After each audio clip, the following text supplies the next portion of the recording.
잠깐 다시 기도하십시다. 하나님 아버지 감사합니다. 오늘 이 주일 오후 시간 저희들이 또 하나님의 말씀 앞에 있사오니 하나님께서 말씀하여 주시고 미천하고 무익한 종 의가 없는 자에게 하나님께서 은혜로 거룩한 말씀을 감히 다루며 또 몇 마디 해석하며 증거케 하시고 하나님의 은혜로 주께서 단번에 은혜로 주신 예수 그리스도의 완전한 의 안에서 감히 귀한 말씀을 해석하며 또 은혜로 증거하며 성령이 우리 가운데 계셔서 말하는 자나 듣는 자 속에서 역사하심으로써 하나님의 귀한 말씀을 깨닫고 교훈을 얻고 또 힘을 얻게 하여 주옵소서. 하나님의 말씀은 항상 우리에게 교훈이 되어 땅 위에 사는 동안 교훈을 받다가 후에는 영광으로 우리를 영접하신다 하여 싸우니 주님 세상에 사는 동안 개인적으로 성경을 열심히 읽고 또 예배당에 나와 열심히 또 말씀을 읽고 묵상하며 전하며 듣게 하시고 다 유익이 되게 하여 주옵소서. 예배당에 나오지 못하는 자들, 오예배에 빠진 많은 이들에게도 은혜를 주셔서 텔레비 앞에 앉지 않고 성경책 앞에 앉게 하여 주시고 성경을 읽기를 힘쓰고 듣기를 힘쓰는 모두들이 되게 하여 주옵소서. 예수님의 이름으로 기도하옵나이다. 아멘. 아멘. 자, 민수기 3장 레위지파의 인구조사에 대한 그런 얘기입니다. 우리가 전장의 1장에서는 이스라엘 백성의 인구조사를 했는데 인구조사는 그냥 인구조사가 아니고 군대의 수를 조사한 것입니다. 전쟁에 나갈 수 있는 20살 이상의 전쟁을 할 수 있는 군인들의 수를 조사한 것이고 거기에서는 레위지파가 빠져 있었습니다. 레위지파는 군 복무를 하지 않는 것과 같습니다. 레위지파에게는 특수한 임무가 부여되었습니다. 그러나 그들을 레위지파의 인구도 수를 세기는 세웠습니다. 그것은 군대의 수가 아닐 뿐이지 수를 세웠습니다. 1절부터 4절에 보면 여호와께서 다시 보면은 시내산에서 모세와 말씀하실 때에 아론과 모세의 낳은 자가 이러하니라. 아론의 아들들의 이름은 장자는 나답이요 다음은 아비우와 엘라살과 이다말이니.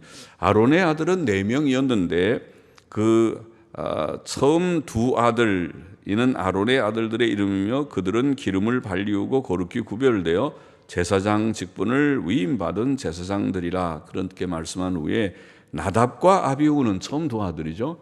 나답과 아비우는 시내산에서 다른 불을 여호와 앞에 드리다가 여호와 앞에서 죽었고 무자하였고 그렇게 되어 있습니다.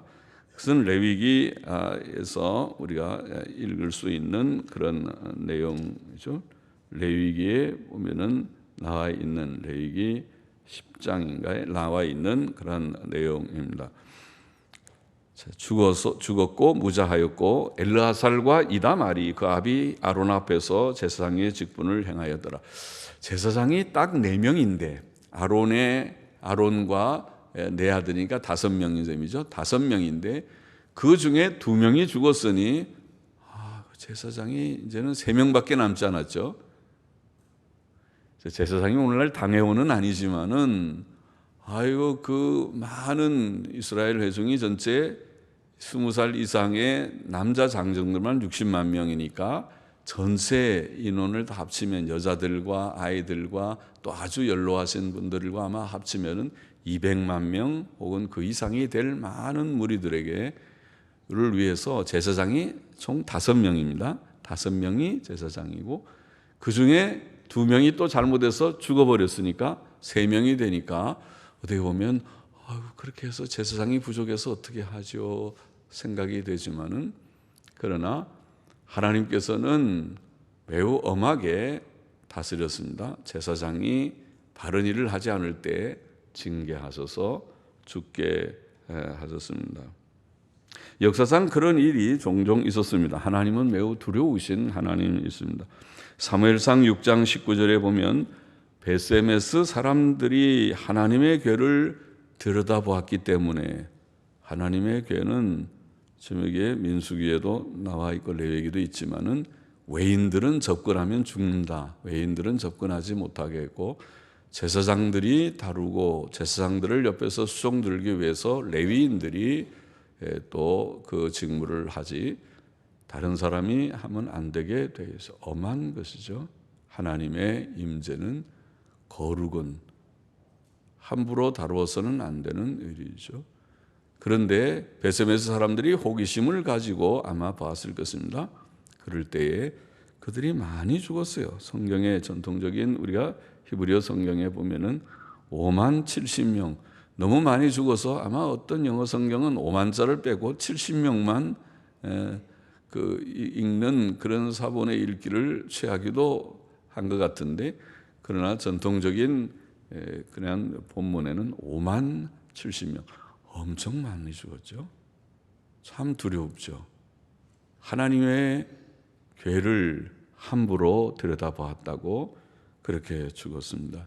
사무엘하 6장 6절 이하에 보면은 우사라고 하는 사람이 하나님의 궤를 수레에 싣고 옮기다가 나곤의 타작마당에서 소들이 뛰기 때문에 궤가 떨어질까 봐 손을 들어서 궤를 붙들었다가 그 자리에서 즉사했습니다. 함부로 궤를 붙드는 것은 레위인에게라도 허락되지 않은 그런 일이었습니다. 신약 성경 사도행전 5장에 보면 신약 시대에도 아나니아와 삽비라 사건이죠. 사람들이 다 자기 소유를 팔아서 집이나 땅을 팔아서 사도들에게 다 헌금을 했어요. 바치면 그 헌금을 사도들이 가지고 임의로 어려운 사람들에게 집도 사주고 또 밭도 주고 농사할 수도 있게 하고 이제 다 생활 말하자면 터전을 마련해 주었는데, 그때 아나니아와 삽비라도 자기도 흉내를 냈습니다. 그런데 자기 재산을 팔긴 했는데 아까운 마음이 들어서 그 중에 일부를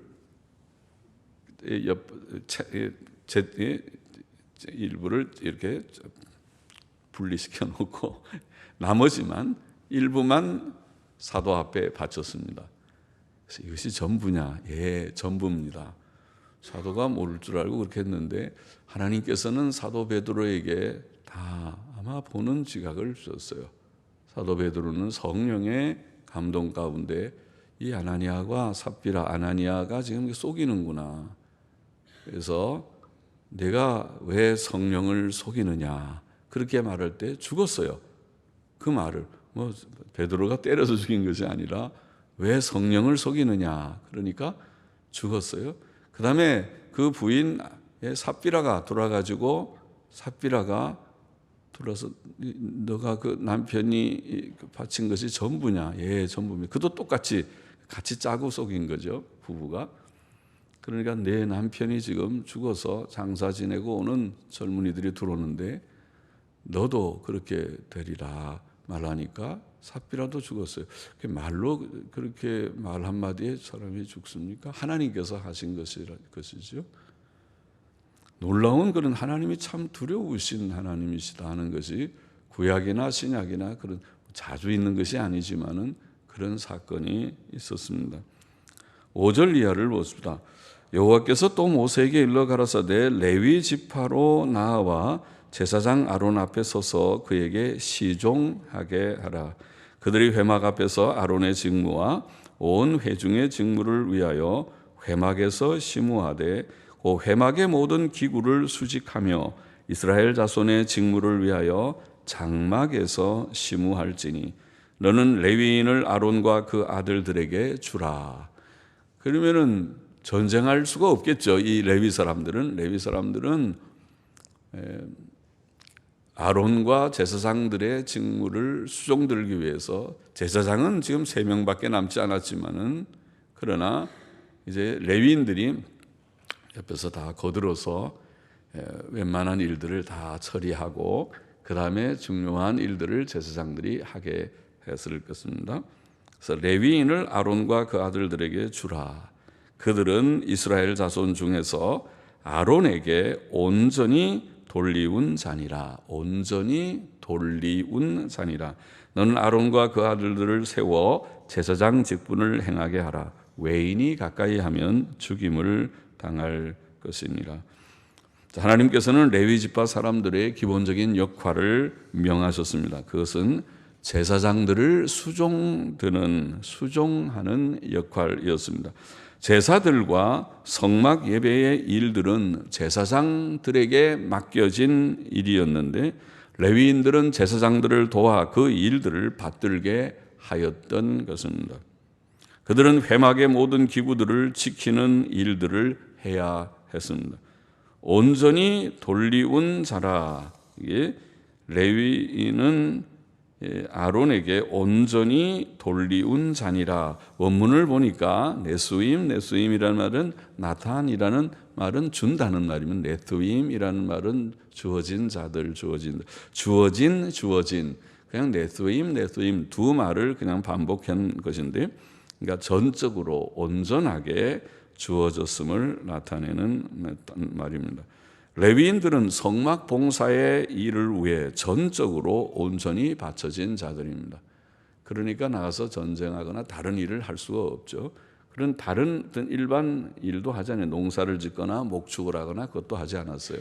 그들은 온전히 성막 일에 바쳐진 자들, 제사장들과 마찬가지. 제사장들도 레위 지파의 한 사람들이죠. 아론은 레위 지파 고핫 자손 중에 한 사람이죠. 그러니까 레위 지파 사람들이나 제사장들은 하나님의 성막 일에 전심전력하게 그 일에 온전히 바쳐진 네스임 바쳐 주어진 자들이 되게 했다고 말하고 있습니다. 외인이 가까이 하면 죽임을 당할 것이라는 말씀은 참으로 두려운 말씀입니다. 그것은 하나님께서 얼마나 두려우신 분이시며 또 하나님께 제사하는 일들이 얼마나 거룩한 것인지를 나타냅니다. 죄인은 하나님 앞에 함부로 나아갈 수 없고 오직 하나님께서 구별하신 자들만 나아갈 수 있었습니다. 구약의 제사장은 예수 그리스도를 상징하고 넓게는 신약의 성도들을 상징하는 뜻도 있습니다. 레위인은 예수 그리스도의 피로 거룩하게 된 신약 성도들을 상징한다고 할 것입니다. 11절 보십니다. 여호와께서 모세에게 일러 가라사대 보라 내가 이스라엘 자손 중에서 레위인을 택하여 이스라엘 자손 중 모든 첫 해에 처음 난 자를 대신케 하였은즉 레위인은 내 것이라. 자, 이스라엘 자손들 중에서 모든 첫 해에 처음 난 자, 첫 해라는 말은 여인들이 잉태하여서 아기를 낳는 첫 아들 장자를 말합니다. 첫 해라는 처음 낳은 아들입니다. 처음 태어난 아들. 그 아들은 다 하나님께 바쳐진 자들이라고 되어 있고, 그래서 그 처음 태에 처음 난 자를 대신해서 레위 지파를 구별한 것이라 그렇게 설명하고 있습니다. 하나님께서 그렇게 말씀하세요. 그래서 레위인은 내 것이라. 처음 난 일반 모든 백성들 12지파에 처음 아들 대신에 레위 지파를 특별히 구별해서 그 바쳐진 그들 수만큼 결국 레위 지파 사람들이 하나님의 일을 하게 된다는 그런 이치를 말하는 것이죠. 처음 난 자는 다 내 것임은 계속 읽어보면 내가 애굽 땅에서 그 처음 난 자를 다 죽이던 날에 이스라엘의 처음 난 자는 사람이나 짐승을 다 거룩히 구별하였음이니 그들은 내 것이 될 것임이니라. 나는 여호와니라. 이 왜 처음 난 첫아들 장자들을 하나님의 것이라고 했는가? 그 근거를 여기에 말씀하고 있어요. 그것은 하나님께서 애굽 사람들에게 내리셨던 10가지 재앙들, 이스라엘이 애굽에서 노예 생활을 하던 430년 가량 그들이 그중에 한 몇십 년은 요셉이 총리로 있었을 때는 그래도 좀 혜택을 받았겠지만은 그러나 성경은 말하기를 거의 400년을 그들이 고생을 한다고 말씀하신 그 총 430년 애굽에 거주하는 그동안 그들이 거기에서 나오게 될 때에 바로 왕이 그냥 놓아주지 않으니까 10가지 재앙을 내렸죠. 하나님께서 모세를 통해서. 그래서 10가지 재앙들 중에 마지막 재앙이 무엇이었나요? 마지막 재앙이 장자 재앙이라는 재앙이었습니다. 애굽의 바로의 장자로부터 시작해서 여종의 장자까지 모든 짐승의 첫 새끼까지 첫자 들어가는 것은 다 죽여버렸습니다. 첫 장자와 첫 새끼들을 다 죽이는, 사실은 애국 백성을 다 죽이고 싶지만은 그들이 하나님을 대적하니까, 그러나 장자를 치는 그 재앙을 통해서 그들에게 하나님의 능력을 보이고 내 백성을 보내라, 이스라엘 백성을 놓아서 그들이 애굽을 떠나게 허락하라고 그렇게 압박하고 재앙을 내렸던 것이죠. 그때에 장자들이 다 죽는데 이스라엘 백성의 장자들은 죽지 않았습니다. 고센 땅에 사는 이스라엘 백성들의 장자의 집 앞에는 뭐가 뿌려져 있습니까? 그것이 바로 유월절이었죠. 유월절 어린 양을 1월 14일 저녁에 그들이 양을 잡아서 자기들이 사는 집 앞에 문설주라는 건 양쪽 기둥을 말합니다. 문의 양쪽 기둥에 이 상인방 하인방이라는 이 문 틀을 이걸 인방이라고 말하고 옆에는 설주라고 말합니다. 문 설주에 피를 발랐다고 했습니다. 피를 다 발랐어요. 그것이 유월절입니다. 그것이 피를 바르면은 죽음의 심판의 천사가 애굽 전역을 지금 지나가면서 집집마다 다 장자를 죽입니다. 이 집에도 죽이고 첫 새끼도 죽이고, 바로의 궁궐에 있는 장자부터 왕을 계승할 장자부터 그다음에 저 여종의 맷돌을 가는 여종의 장자까지 다 죽였다고 그랬어요. 다 죽이고 첫 새끼를 죽일 때 이스라엘 백성은 죽이지 않고 넘어갑니다. 문에 있는 피를 보고, 어린 양, 유월절 어린 양의 피를 보고 넘어가. 그래서 유월이라고 하는 것입니다. 패스오버입니다. 지나갔습니다. 그런데 이 유월절 제도를 우리가 하나님이 주셨던 바로 그 사건이 장자 재앙의 사건이 아닙니까? 그때에 이스라엘 백성은 장자라도 죽지 않았기 때문에, 그 대신 애굽은 다 죽고 이스라엘이 죽지 않으니까 그 장자를 내가 사실은 너희도 다 죽일 수 있지만은 너희는 안 죽였으니까 너희는 내 것이다, 나한테 바치라, 이렇게 말씀을 하시는 것이 이게 그 근거가, 그러므로 하나님의 소유로 구별되었다는 말씀입니다. 출애굽기 13장 2절에 보면 이스라엘 자손 중에 사람이나 짐승이나 물어나고 초태생은 다 거룩히 구별하여 내게 돌리라, 이는 내 것이니라, 그렇게 말했습니다. 이처럼 이와 같이 레위인은 이스라엘 백성의 첫 아들을 대신해서 구별되었다고 설명하고 있습니다. 14절 보십시다. 여호와께서 시내 광야에서 모세에게 일러 가라사대 레위 자손을 그들의 종족과 가족을 따라 계수하되 1개월 이상의 남자를 다 계수하라. 자, 이스라엘 백성이 군대 나갈 때는 20살 이상 돼야 창이라도 들고 칼이라도 들고 방패라도 들죠. 20살 돼야 징집을 하지만은, 그러나 레위인들을 계수할 때는 레위인들은 1개월 이상 된 모든 남자들을 다 수를 세어라, 그렇게 말씀했습니다. 그래서 모세가 여호와의 말씀을 좇아 그 명하신 대로 계수하니라. 레위의 아들들의 이름은 이러하니 게르솜손과 고핫과 무라리요. 레위의 아들이 3명입니다. 그래서 게르손, 고핫, 무라리이고, 게르손의 아들들의 이름은 그 가족대로 이러하니 림니와 시므이요. 고핫의 아들들은 그 가족대로 이러하니 아므람과 이스할과 헤브론과 우시엘이요. 무라리의 아들들은 그 가족대로 말리와 무시니 이는 그 종족대로 된 레위인의 가족들이니라. 자, 레위라는 사람의 세 아들, 여기에 게르손, 고핫, 무라리 세 아들과 그들에게 딸린 또 아들들 둘의 말하자면 손자들이죠. 손자들의 이름을 여기에 언급했습니다. 21절에 보면 게르손에게서는 림니 가족과 시므이 가족이 났으니 이들이 곧 게르손의 가족들이라. 계수함을 입은 자의 수요 곧 1개월 이상 남자의 수요 합계가 7,500명이며 많아졌습니다. 지금 게르손이 아들이 둘이고 둘에서 또 손자들이 나고 해서 그 당시에 지금 수를 세는 그 당시 수요가 7,500명이 게르손의 자손들입니다. 이 게르손의 가족들은 무슨 일을 맡았냐면 여기 보면 장막 뒤 곧 서편에 진을 칠 것이요.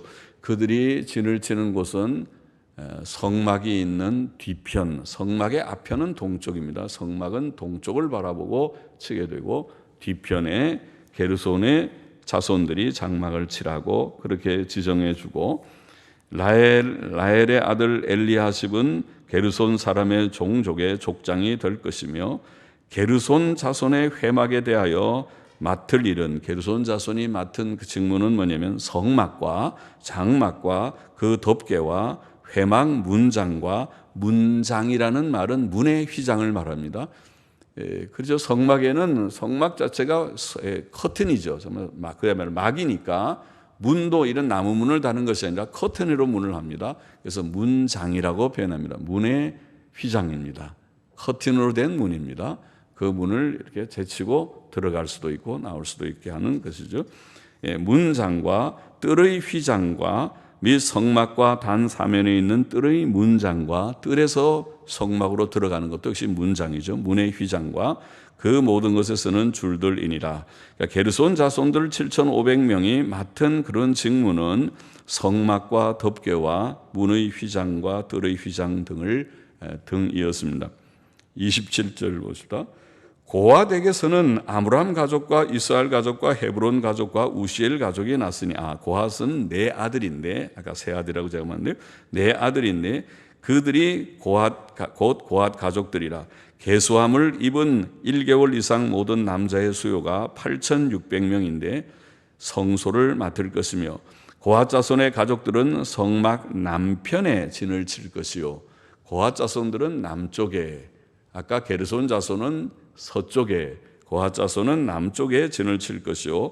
우시엘의 아들 엘리사바는 고핫 사람의 가족과 종족의 족장이 될 것이며, 그들의 맡을 것은 증거궤와, 이 고핫은 좀 더 중요한 그런 기구들을 맡았습니다. 증거궤, 제일 중요한 법궤죠. 법궤와 상과, 상은 떡상이나 또 향단이나 같은 그런 이제 것들이, 단들이 있죠.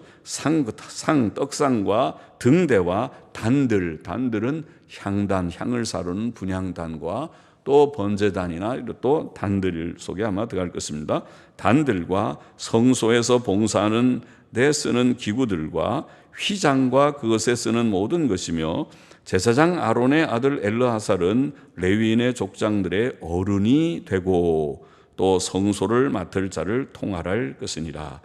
제사장이 제사장의 그런 지도 하에서 레위인들, 고핫 자손들은 이 중요한 여러 성막 기구들, 증거궤와 상과 등대와 단들 같은 기구들을 맡았다고 되어 있고, 33절 이하에 보면은 무라리에게서는 말리 가족과 무시 가족이 났으니 이들이 곧 무라리 가족들이라. 그 계수함을 입은 자 곧 1개월 이상 남자의 수요 총계가 6,200명이며, 아비하엘의 아들 수리엘이 무라리 가족과 종족의 족장이 될 것이요. 이 가족은 장막 북편에 진을 칠 것이며, 무라리 가족 세 번째 아들 무라리 가족들은 장막 북쪽에 진을 칠 것이라고 그들의 그 진을 지정해 주고, 무라리 자손에 맡을 것은 성막의 널판과 그 띠와 그 기둥과 그 받침과, 무라리 가족들은 아주 힘을 좀 쓰는 그런 것들이라고 봅니다. 성막의 널판이나 띠는 굉장히 다 무거운 것들일 터인데요. 그래서 그 띠와 기둥과 그 받침과 그 모든 기구와 그것에 쓰는 모든 것이며, 뜰 사면 기둥과 그 받침과 말뚝과 그 줄들이니라. 이렇게 되어 있습니다. 아까 고핫의 자손들의 총수가 8,600명, 이 본문에는 그렇게 나와 있는데 아마 전체 수를 다 세우면 8,600이 아니라 8,300명이라고 보입니다. 그래서 주석가들이 8,300명이 그 바른 숫자고, 아마 8,600명은 필사상의 오류가 아닌가, 사본을 베낄 때 오류가 아닌가, 그렇게 생각을 합니다.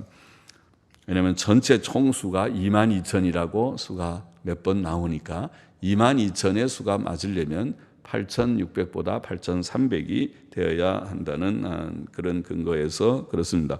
38절 보십시다. 장막 앞 동편 곧 회막 앞 해 돋는 편에는 모세와 아론과 아론의 아들들이 진을 치고, 그러면 장막의 아까 게르손은 장막의 뒤편 서편이고 또 거핫은 장막의 남편이고 무라리는 장막의 북편이고, 그리고 장막의 앞인 동편은 그럼 누가 진을 치느냐? 거기에는 제사장 아들들이, 곧 모세와 아론과 아론의 아들들이 장막 동편의 앞에 그들이 진을 치고 거하게 되었다고 말하고 있습니다.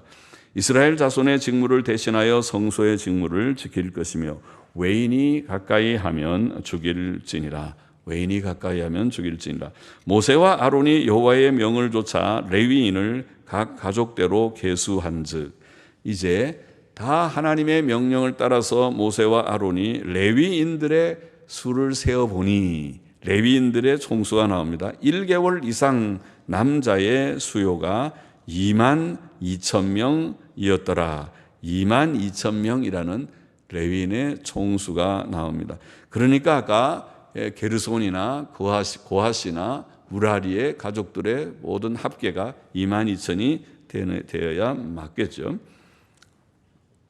그렇게 돼 있고, 40절 이하에 보면은 여호와께서 또 모세에게 이르시되 이스라엘 자손의 처음 난 남자를 1개월 이상으로 다 계수하여, 앞에 그랬죠.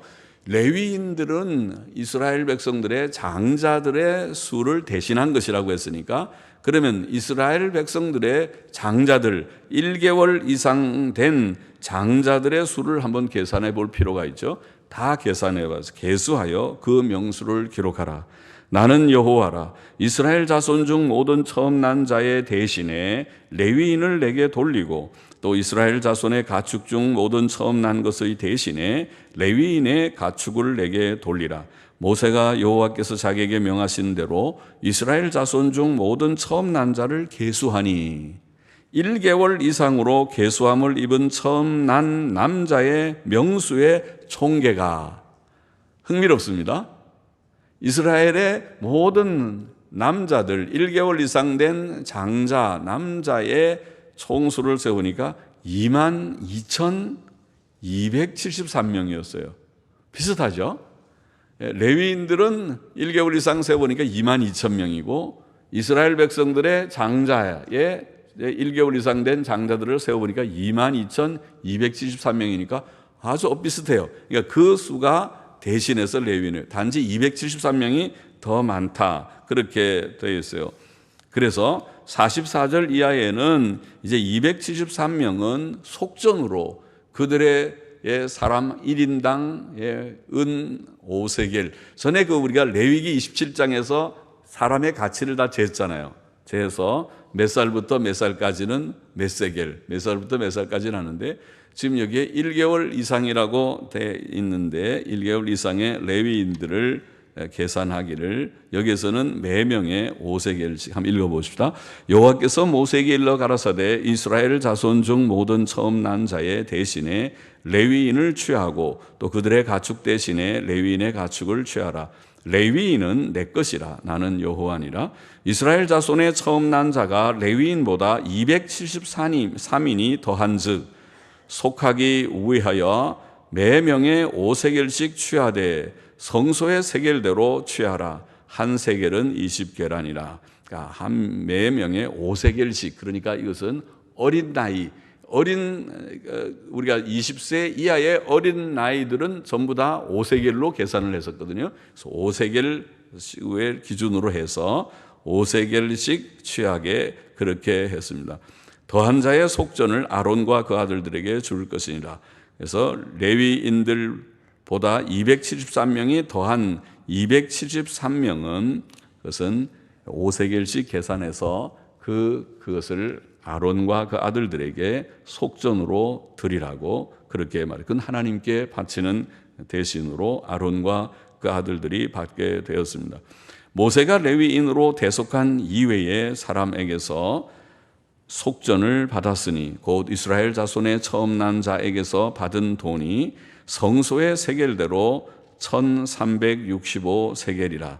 이 속전을 여호와의 말씀대로 아론과 그 아들들에게 주었으니 여호와께서 모세에게 명하심과 같았느니라. 그렇게 되어 있습니다. 레위 지파 사람들은 이스라엘 자손 중 모든 처음 난 자를 대신한 것이므로 그들과 상쇄를 했고, 이스라엘 자손 중 처음 난 자들의 수가 273명이 더 많았고, 그래서 하나님께서는 모세에게 그들의 매명당 5세겔씩 계산해서 이스라엘 자손의 처음 난 자들에게서 속전을 받아 아론과 그 아들들에게 주라고 명하셨고, 모세는 그대로 했다고 기록되어 있습니다. 민수기 3장의 교훈을 정리해 보십시다. 첫째로, 신약교회는 회막과 같습니다. 구약시대의 회막은 예수 그리스도를 상징합니다. 자, 이 구약의 회막의 진리는 이제 예수 그리스도께서 오심으로 신약교회에서 성취되었습니다. 히브리서 9장 11절 12절에 보면 이런 말씀이 있습니다.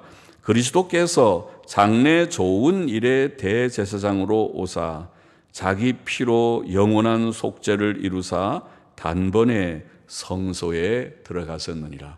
예수님께서는 크신 대제사장이시고 오셔서 자신을 십자가에 내어주심으로 십자가의 속죄제물, 희생제물이 되심으로써 그 피로 영원한 속죄를 이루셨고 단번에 성소에 들어가셨다고 그렇게 히브리서는 증거하고 있습니다. 히브리서 성경은 바로 구약의 이 성막제도, 성전제도가 예수 그리스도 안에서 어떻게 성취되었는가를 증거하는 그런 놀라운 책이죠. 히브리서 10장 19절 20절을 또 읽어보면 우리가 예수의 피를 힘입어 성소에 들어갈 담력을 얻었나니 그 길은 우리를 위하여 휘장 가운데로 열어놓으신 새롭고 산 길이요 휘장은 곧 저의 육체니라. 예수님께서 자신의 몸을 찢으시고 상하심으로 말미암아 우리가 휘장 가운데로 이제는 하나님의 은혜의 보좌 앞에 예수 그리스도의 이름으로 그의 십자가의 피의 공로로 주님 앞에 가까이 나아가게 되었다고 히브리서는 증거하고 있고 성경이 바로 그러한 진리를 우리에게 보이고 있습니다.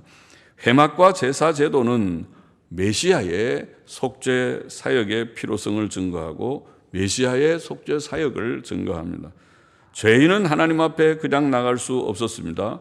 오직 중보자 예수 그리스도의 속죄의 피가 아니고서는 아무도 거룩하신 하나님께 나아갈 수 없었습니다. 이제 예수님 믿음으로 죄사함 받은 저와 여러분, 예수님 믿고 구원받은 자들이 모인 것이 신약교회인데 신약교회는 하나님의 거룩한 회막과 같이 이제는 하나님을 섬기는 자들이 되었습니다. 예수 그리스도의 이름으로 우리의 유일한 중보자이신 예수 그리스도의 이름과 십자가의 그 의를 힘입고 우리 모두가 작은 제사장들이 되고 레위인들이 되어서 주님을 섬기는 자리에 오게 된 것입니다. 이제는 신약교회 안에는 누가 제사장이 따로 있지 않고 우리의 제사장은 예수님밖에 없고 또 모든 이들이 만인 제사장으로 모두들이 다 예수 그리스도 안에서 작은 제사장들이 되어서 우리가 집에 가면 다 제사장들입니다. 또 교회에서도 사실은 다 제사장들입니다. 그래서 다 하나님 앞에 담대히 나아가는 그런 우리가 될 수 있고 되어야 하는 것을 신약 성경은 가르쳐 주고 있습니다. 놀라운 은혜가 아닐 수 없습니다. 두 번째로 레위인들은 여기에 특별히 민수기 3장은 레위인들의 역할을 강조하면서 가르치면서 레위인들은 제사장들을 수종들고 회막 봉사의 일을 하였다고 증거하고 있습니다.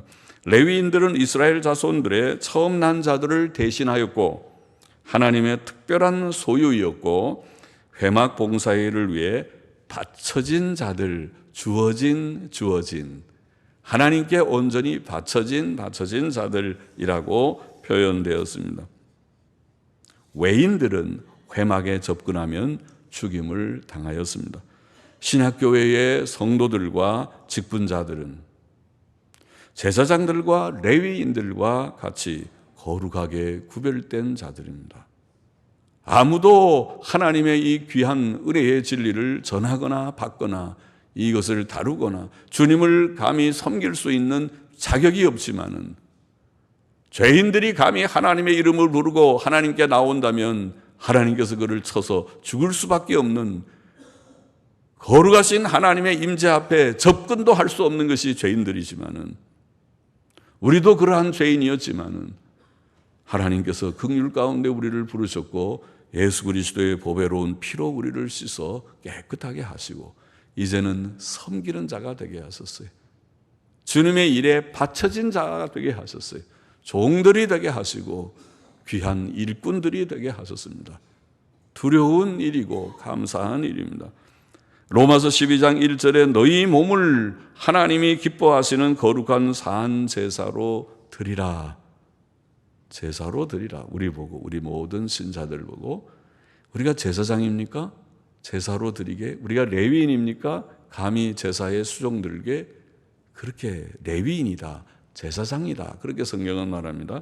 드리라. 이는 너희의 드릴 영적 예배니라. 진정한 예배는, 하나님께 참으로 드리는 그 예배는 바로 그것이다. 우리의 몸을 하나님께 거룩한 제물로 바치듯이 헌신하는 그것이 참된 예배라고 말합니다. 베드로전서 2장 5절 9절 말씀을 보면 너희도, 우리 모두를 가리켜서 너희도 산돌 같이 신령한 집으로 세워지고 예수 그리스도로 말미암아 하나님이 기쁘게 받으실 신령한 제사를 드릴 거룩한 제사장이 될지니라. 예수님을 산돌이라고 표현했고 우리도 산돌같이 이제는 새 생명 받아서 주님을 섬기는 제사장이 되어라. 거룩한 제사장이 될지니라. 너 9절에 보면 너희는 택하신 족속이요 왕같은 제사장들이요. 잘하는 구절이죠. 유명한 구절이죠. 종교개혁자들이 만인 제사장을 바로 깨달은 구절이죠. 베드로전서 2장 9절 말씀. 너희는 왕같은 제사장들이요. 우리를 가리켜서 왕같은 제사장이라. 그래서 우리가 신약시대는 목사만 제사장이고 교인은 그냥 일반 신도고 그런 것이 아니라고 그랬어요. 목사도 제사장이고 일반 교인도 제사장과 같은 특권을 가진 자들이다. 단지 직분이 좀 달라서 목사는 여기에 단에 서서 말씀을 감히 이렇게 해석하고 전한다고 하고 또 교인들은 앉아서 주로 듣는다고 하지만은, 그러나 목사가 없으면은 누가 여러분 중에서 제일 먼저 성경에 그래도 정통하고 능통한 분이 있으면 나와서 이 단에서 설교를 해야 될 것입니다. 누구든지 단에서 설교하는 자는 성경에 정통한, 능통한, 바르게 말할 자들이 해야 될 것입니다. 이 단은 두려운 단입니다. 이 단은 하나님의 말씀을 바르게 해석하고 선포해야 될 단입니다. 이 단이 만일 그렇게 되지 못한다면 하나님 앞에서 크게 벌을 받을 단이 될 것입니다. 그렇죠? 누구나 하나님께 은혜를 받은 자들, 말씀으로 바로 단련되고 훈련된 자라면 할 수 있는 것이 신약교회입니다. 그래서 신약교회는 그런 면에서는 직분이 다 모두들에게 개방되어 있다고 볼 수 있습니다. 누가 따로 있는 것이 아니라 정말 하나님을 사랑하고 사모하는 자들이, 그들이 신학교에 들어가서 훈련받고 그들이 주님 앞에 단련받고 준비되어서 그들이 또 내 양을 치거라고 주의 주시는 그러한 직무를 받아서 목사도 되고 장로도 되고 책임을 맡고 하나님의 교회를 돌보는 그것이 정상입니다. 하나님의 큰 은혜가 아닐 수 없습니다. 우리 모두를 왕같은 제사장들이라고 주께서 말씀하시는 것을 우리가 감사히 받아야 되겠습니다. 셋째로, 그러나 오늘 이 3장에서 우리가 지나칠 수 없는 것은 하나님께서 다른 불을 드린 제사장 아론의 두 아들 나답과 아비후를 쳐서 즉사하게 했다는 것을 말씀하고 지나가고, 우리에게는 놀라운 특권이 있지만은, 구약의 제사장들이 가지는 그런 놀라운 특권을 가졌지만은 이 특권을 바르게 사용하지 않는다면은, 하나님이 주신 이 놀라운 은혜를 망령되이 사용한다면은 하나님 앞에서 노여움을 사고 하나님께서 우리를 사실은 쳐 죽일 수도 있는 두려우신 하나님이라는 것을 잊지 말아야 하겠습니다. 다른 불을 들이다가 나답과 아비후는 죽었다. 레위기 10장 1절 2절에 보면 아론의 아들 나답과 아비후가 각기 향로를 가져다가 여호와의 명하시지 않은 다른 불을 담아 여호와 앞에 분향하였더니 불이 여호와 앞에서 나와 그들을 삼키매. 다른 불을 드렸는데 불이 여호와 앞에서 나와서 그들을 삼켜서 그들이 여호와 앞에서 죽은지라. 두려운 일이죠. 제사장들이 하나님께 분향하는 불은 번제단의 불을 사용했다고 봅니다. 레위기 16장 12절에 보면 향로를 취하여 여호와 앞 단 위에서 피운 불을 그것에 채워서 분향하였다고 되어 있습니다. 그러나 나답과 아비후는 다른 불을 사용하다가 무슨 꼭 번제단의 불을 할 것이 있는가? 다른 불 여기에 불이 있는데 하고 불을 사용했겠죠. 그러다가 즉사했습니다. 저는 오늘날 교회가 특별히 제사는 예수 그리스도의 속죄 사역을 1차적으로 보이지만은 구약 성도들이 예배 드리는 예배를 또한 상징하는 의미도 있어요. 부수적으로. 오늘 신약교회가 예수 그리스도 안에서 예수 그리스도를 의지하고 예배를 드립니다. 이제까지 교회들이 경건한 예배라고 하면 경건함과 거룩함으로 드려야 될 줄로 다 알고 있었습니다. 2000년 기독교 역사가 하나님께 예배 드리는 것은 경건하고 거룩한 예배를 드려왔습니다. 한국교회 100년의 역사가 경건하고 거룩한 예배를 드려왔습니다. 그런데 지금 오순절 운동이 일어나면서 20세기에 오순절 방언 운동이 일어나고 이 굉장히 감정적인 그런 운동이 일어나면서 오늘 교회가 은사주의라고 하는 신사도주의, 은사주의에 물들어서 이상하게 변질됐습니다. 이것은 최근의 현상입니다. 예배의 변질, 예배 가운데 제일 중요한 찬송의 변질부터 시작했습니다. 신사도주의, 경배와 찬양, 우리나라의 온누리교회에서부터 시작된 경배와 찬양, CCM을 부르는 이 세상의 음악이 교회 속으로 들어오기 시작했습니다. 전에는 락이라고 하는 것은 세상 음악에서도 일반 세속 음악에서도 그것은 매우 경계하는 큰일 났다. 음악의 모든 기본을 다 흔들어 버리는 이상한 풍조가 이제 현대 음악에서 생겼다. 그렇게 생각되는 세상 음악이 락이라는 음악이 기독교의 크리스찬 락, 말이 서로 어울리지 않는 기독교와 락이라는 것은 옛날에는 어울리지 않는 말이었지만 오늘날에는 크리스찬 락이라고 그래요. CCM은 크리스찬 락이라고 별명이 붙은 것이 들어와서 교회 예배가 변질되더니 처음에는 CCM이 변질을 시키더니 그 다음엔 저는 CCM 정도가 아니라 온 예배 자체가 경건이 없고 예배가 난장판이 되어버렸습니다. 난장판은 좀 과한 표현이지만은 그러나 예배 자체가 아주 여기서 놀이판이 돼서 놀이판이 와서 춤추고 예배 시간이 시끄럽고 복잡해졌어요. 조용한 예배당이 아니라 전에는 경건하고 조용한 예배 드리면 경건하고 엄숙한 그런 예배를 드렸는데 이제는 예배가 시끄럽게 온 소리가 떠들고 여기에 드럼 세트나 온 데를 가지고 꽝꽝대고 이렇게 해야 신나는 굿판처럼 그래야 시원하게 채증이 내려가는 예배를 드렸다고 돼야 되는 풍조가 교회 속에 들어왔다는 것입니다. 그것은 저는 매우 조심스럽습니다. 이것이 하나님 앞에서 예배의 변질이라는 것은 다른 불을 하나님 앞에 드리는 것 같은 하나님께서 명하신 성경에 하나님이 예배를 어떻게 드리라고 가르친 가르침과 달리 세상의 방법으로 세상의 사고방식이 들어왔어요. CCM의 도입은 순전히 세상 방법입니다. 성경이 가르쳐서 성경을 연구해 보니까 락으로 해야 되는 요새 하나님께 예배 드릴 때는 락으로 해야 된다고 깨달아져서 그런 게 아니라 세상의 방식이 들어. 처음에는 논리가 그럴듯하죠. 세상 사람들을 우리가 접촉하기 위해서는 세상 사람들이 현대음악 락을 좋아하니까 우리가 락으로 접촉해야 된다. 근사한 얘기를 하지만은 가만히 관찰해 보면은 그것이 아니고 그들이 그러면 락으로 시작해서 접촉해서 돌아서 경건한 사람이 된 게 아니고 오히려 교회에서 자란 경건한 우리 젊은이들을 다 세상으로 빼앗겨 버리는 이제는 더 이상 찬송가는 재미없어서 부르지 않습니다. 이제는 CCM을 불러야 재미가 있지 CCM도 안 부르는 교회는 재미가 없는 교회가 돼버리게 이 기존하는 경건한 우리의 자녀들을 다 배려놨다는 것입니다. 배려놨어 이것이. 세상을 변화시킨 것이 아니라 교회를 변화시켰습니다. 교회를 세속화시켜 버렸습니다. 음악의 변질, 예배의 변질이 이것이 작은 문제이겠는가 두렵습니다. 성경은 시편 96편 9절에 아름답고 거룩한 것으로 여호와께 경배할지어다. 아름답고 거룩한 것으로. 히브리서 12장 28절에는 경건함과 두려움으로 하나님을 기쁘시게 섬길지니라.